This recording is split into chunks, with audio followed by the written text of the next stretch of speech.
in this episode, we're looking at a very important issue that's going to have long-term implications on India's energy security and how the world's efforts to try and contain Russia's energy exports and in turn Russia's ability to make greater profits out of the oil and gas markets, and which the West believes that Russia is using the money to fund its military operations in Ukraine.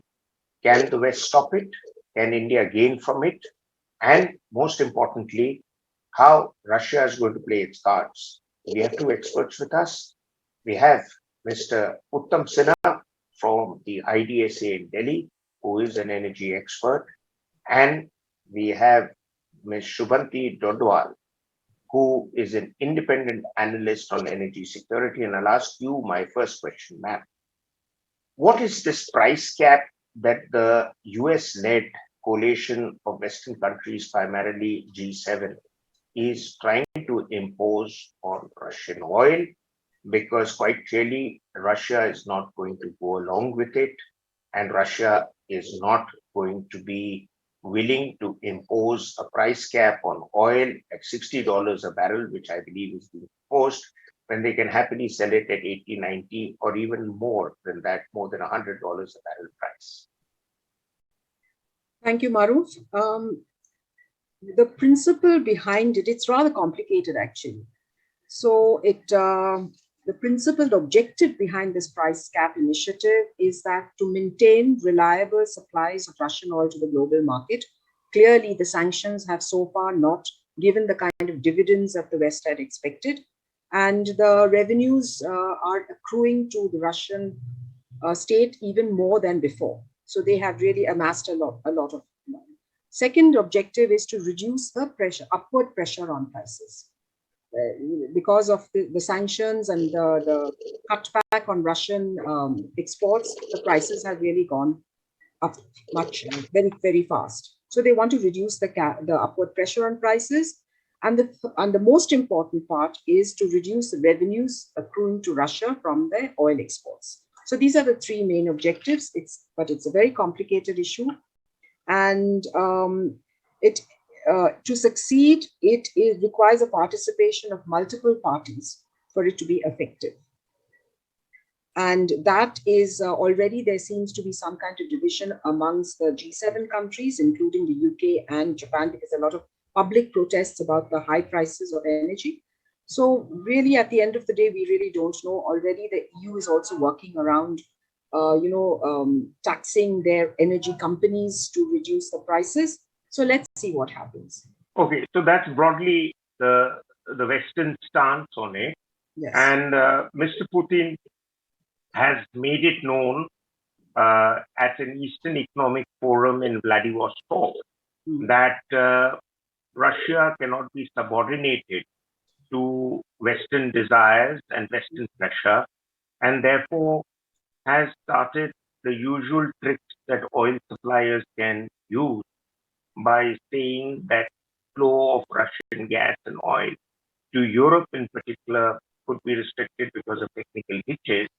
But Uttam, I want you to give a view on where would India come in on this, because India has not yet gone along with the capping of price of Russian oil, though India is not a very big importer from Russia. But in the long run, this might have an impact on India's energy security agenda. Well, thank you, Maroof.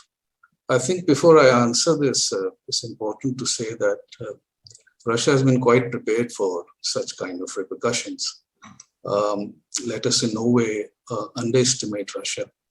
And one good example is thrust on the far east side of its country. The Eastern Economic Forum, which it set up in 2015, was precisely to evaluate the so-called economic potential of the Russian Far East, explore investment opportunities, look at the business conditions. And I think while doing so, it also brings in a new array of partnership, especially with the Asian countries, and that includes India as well. And therefore, in the light of the price cap which is proposed, I think India's-Russia strategic partnership will come into play in a more significant way. Remember, India has already expressed that, like the Act East, the Far East also is a zone of action and a very important pillar, I think. The whole thrust, I think, now with these kind of turn of events that is happening is to really, for India, to really optimize this partnership and look at it in terms of co-production and co-partnership with Russia. And I think it's a certain transformational nature, which has a very development perspective to it. And I think, and you will find in times to come, that the India-Russia partnership will continue to readjust to this larger global political and economic transformation that also includes the price cap that is eventually going to happen. We don't know whether it will. So this readjustment, I think, is welcome. It also comes to certain recognition and a certain reciprocity that is built in India and Russia partnership. For one, I think Russia clearly understands India as a global power and the requirement of energy that it needs. While on the other hand, India also recognizes and accepts Russia's wariness to the US and even quietly appreciates Russia's ties with China. So I think both India and China in this changing energy landscape will be an important partner for Russia. Very well put. I think we need to, in India, understand more how we can come in to influence the ongoing geopolitics of oil. Ms. Dadwal, there is another element to it, and that is experts have said that the US-led initiative on oil capping, price capping of oil, could backfire if Russia decides to shut down its oil production, causing crude oil prices in several countries to even rise further. So it's not to bring down the pricing, but it would just shoot up, because when supply is low, demand goes up, and when there is fear and there is a crisis environment, the fear aspect anyway leads to a rise in oil and gas prices. Do you agree? Well, Russia really at this point has two options. Either they cave in, which is unlikely, of course, and they agree to it, because in any case, the cost of production is going to be about 40, but they will not be making the huge profits. It's unlikely that Putin is going to agree to that. The other option, of course, is to cut off completely oil, or only to send it to those countries on term basis, on term contracts, to those countries who are not part of this price cap. So if that happens, if he cuts off oil, it's according to the International Energy Agency, about 2.4 million barrels of oil a day can be taken off the market, which obviously means prices are going to shoot up. But it's not going to be that simple, because who is really going to be carrying that oil? Now, we do know that in the Russian oil in the Far East, but in the Far East, most of the insurers, and remember, this price cap is targeting insurers as well as the finance and as well as the brokerage. So they are going to be targeting these three issues. And there are not that many tankers left in the world which are non-Western or even Russian that can carry that oil. So that could be a problem for Russia. But of course, there have been ways around it. After all, when Iran was put under sanctions, they found a way to smuggle out the ship-to-ship transfers. And when you mix Russian oil with other oil or products with Russian oil, then who is to know the actual source of that oil? So there are ways around it that can happen. But right now, Putin has in fact said very robustly that he is going to cut off oil. So that is a threat that he's holding out. And with already, and for this to succeed in any case, there has to be some kind of, participation of multiple parties.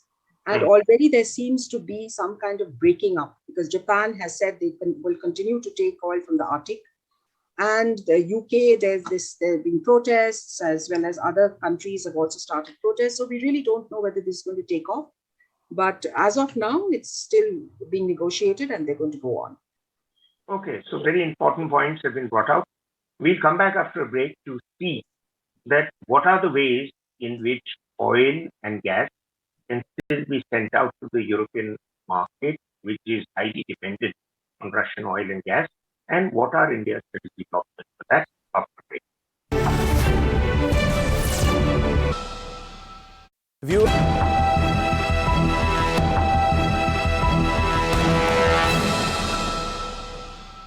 Welcome back. We are looking at a Western initiative led by the United States to put a price cap on Russian oil. And will that initiative work? Because Russia could respond by cutting off oil and gas supplies to many of the countries that are part of the US-led coalition against Russia following the Ukrainian invasion. And what is going to be its impact for the world, and what are India's choices? So I come to you, Uttam, once again. India is obviously having to make some decisions, though India is not that heavily dependent on Russian oil and energy as yet. But the question that keeps coming up to me is that sooner or later, the European countries are going to lean more towards with West Asia and the Middle East for oil and energy supplies, because Europe has said that by early December, it is prepared to stop importing Russian oil and gas. And thereafter, I don't know how long the sanctions with Russia will continue, but clearly there'll be a demand on the Middle East market. The OPEC countries are not necessarily going to increase their oil production that easily, and therefore, whatever they produce will be diverted partly to Europe. So what are India's choices? Would India then lean more towards Russian oil and gas, or would India invest in its own energy security? Well, I think, Maroof, your question is embedded with several other questions, I think. You have to first generally understand the overall disruptions that we see. And there's a broad view of the conflict in Ukraine, the wobbly supply chains, the surging global inflation, and pressures across the board on governments to manage their economies. So in midst of all this, we see the cap being imposed. And you have to ask the first question whether the Russian oil supply can be really taken off the market completely. And the answer to that would be no. There can't be a starker reminder, I think, of the fact that the G7 price cap is actually a climb down, as Mr. Dadwal said, from a complete ban on Russian oil, which was essentially proposed. And in fact, Biden had even signed on an executive order in March to stop and ban Russian crude oil and gas. So this is definitely a kind of a climb down. And even if you were to take out, imagine if you were to take out about 6 to 8 million barrels per day of oil from Russia. Imagine the kind of disruptions and political upheaval that can result, and the spiraling effect on price, causing probably unending difficulties to states and societies across the world. So we have to see in this light whether the price cap can be really effective or not. And I think while the price cap seems high on intelligence, how intelligent is it has to be really seen. In all likelihood, it will not meet the desired goals. The past, if it is any indicator, tells us that price caps only achieve very limited objectives, and they are far more punitive than just like the sanctions are. And it is not rocket science really to explain that there are several ways to circumvent the price caps, which Russia is well capable of doing it. After all, it is not a global price cap, as you know, and one that is only affected by a small group of buyer countries, G7, which again, is more US influenced. And this is because there's a wider strategic competition and rivalry that the US has with Russia. All that aside, to answer your question, there is a big irony here, and this cannot go unnoticed, is that Russia will have to probably negotiate far more, even be possibly indulgent with Asian buyers who will now have an additional leverage to bring down prices further if the price cap does not work. If it works, the prices are low enough for Asian states to make merry. And I see this as an advantage for India in particular, in terms of the prices being low. And we've seen that post-Ukraine, that we were buying cheaper oil from Russia.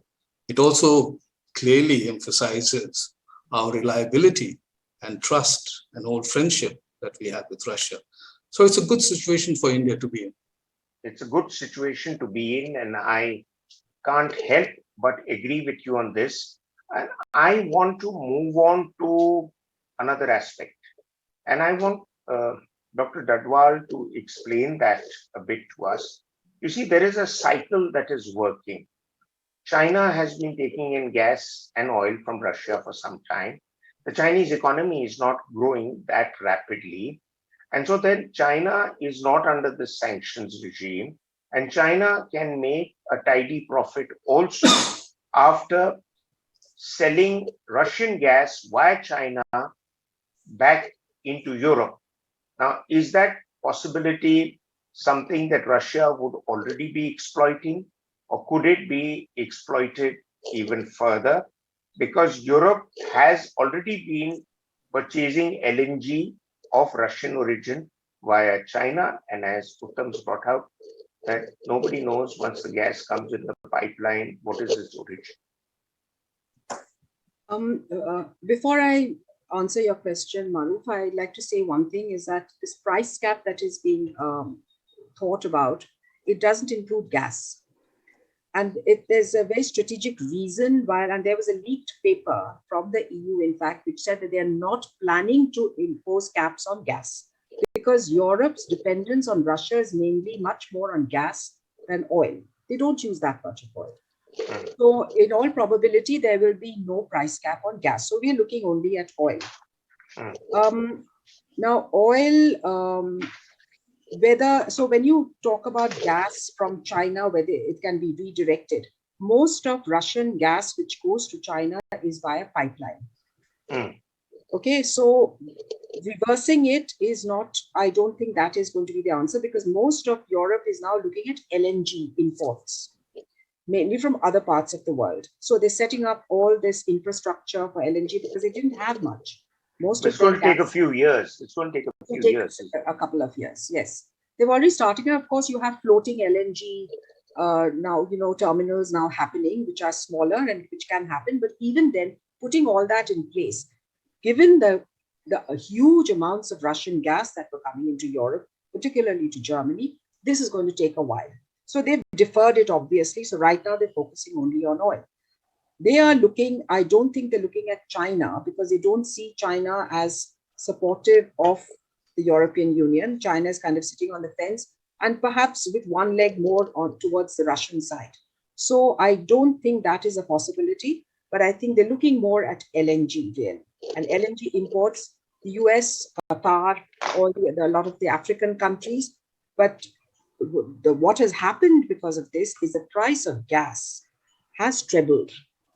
So Europe in every which way is caught between a rock and a hard place because not so much the oil, but it's the gas factor, and gas prices have shot over the roof. So they are in trouble, especially with winter now coming up. They're trying to store up as much of gas as possible, but that is not, which is why they've left out gas for the time being. Yeah, absolutely. That's what I've also picked up. Uttam, my last question, and that's for you. And that is that India's Finance Minister, Ms. Sitharaman, has said that importing Russian oil was part of India's strategy to manage inflation. India, what it is doing with importing Russian gas and oil is not flouting any sanctions that is approved by the UN. These are sanctions that have been announced by America and its European friends. So therefore, India is going to do what it's going to do to manage the state of its economy. But Russia has also made some offers to India, which includes that in principle, they will ask us to, an Indian official said that in principle, they ask in return that India should not support the G7 proposal. Your views? Yes, and that's well explained by the finance minister, particularly to the Western audience, which were really worried over our position. I think it really sums up in a certain sense that there is enormous opportunity in India-Russia energy relationship. And there are potential areas which I think India needs to explore. Of course, there's been statements saying that if India does not approve of this proposed price cap, the Russians are going to further, as an incentive, give us a more reduced price for it. As I said, India as a buyer is an absolute king in the market at this moment. But I think more on a long term, more on a strategic sort of long-term relationship with Russia, I think Sakhalin would be a potential area where India needs to sort of expand its footprint. It's done remarkably well in the last 2 decades or so, since it went in around 2001. It's gained that kind of expertise. Remember, Sakhalin is it presents a very harsh sort of climate to sort of drill and explore the oil resources there. But I think India has done and built its capacity very well. And it's positioned to take it further, especially with the Western exit of oil companies from various projects there. So I think India can expand its footprint, increase its stake, not only in the Sakhalin 1, but also 2. And there is therefore enormous opportunities coming in there. Okay. Yeah. And that was what I had also learned, and I've always believed that's one way of diversifying our energy sources. But thank you very much for all your inputs. I think there is clarity, at least in my mind, that Western desire to cap prices of Russia might work out in our advantage. And in any case, as a fallout of the Ukrainian conflict, India could exploit opportunities that will come out of it in the Russian oil bazaar or the gas and oil market that Russia offers. So let's see how far we are willing to go with that. But until our next episode, thank you for watching, and thank you to both of you for your very, very analytical and insightful remarks. Until our next episode.